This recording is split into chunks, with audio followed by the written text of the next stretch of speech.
what is a pink puja, and how does it differ from any other color puja? Well, pink is in the Tantra realm, then white is completely non-sexual, it's very spiritual, red can go into the sexuality realm, and so pink is somewhere in between.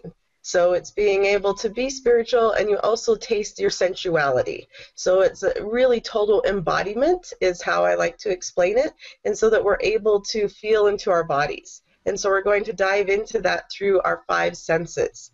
And so there'll be feeding and there'll be touch. And the touch is so fantastic because I bring it from 2 different types from one of my dear friends, Betty Martin, that's from Seattle. And so she has this circle of consent that talks about giving and receiving and also taking and allowing.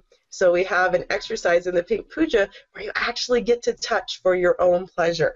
And so the person that you're touching negotiates with you where it's okay for you to touch on their body, and then they just relax and you get to touch them for your pleasure.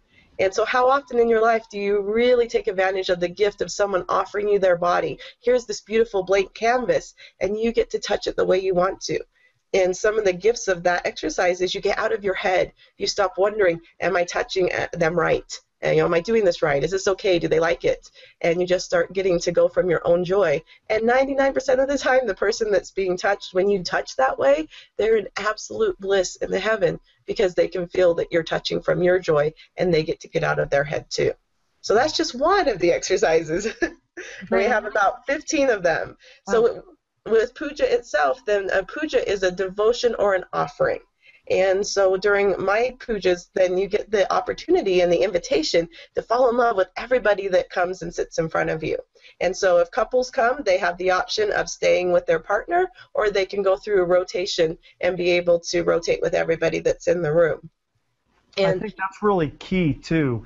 A lot of people who are familiar with pujas here in Colorado, there's a rotation. It's typically been a inner circle of the feminine, outer circle of the masculine. And there's some people that have been a little bit worried about that. So that's great to hear that people can stay out of the rotation if they want, but still get the value of all the different exercises that you're doing. Yes, it's just a whole other experience. Like if you come with one partner and you go through the entire rotation together, then you leave with this huge depth. But hopefully if I've done my job right, then even if you've stayed with that partner, when you walk out the door, then you've realized that you've fallen madly in love with you. Because for me, that's the intention of puja, is that you have these different reflections that sit before you that are all reflections of you. And so each different aspect brings out more and more of this devotion and this adoration for yourself. Well, that's so beautiful. I'm really excited. So that'll be really fun. I want everyone to know that that's Friday night of Monique's 4-day journey with us.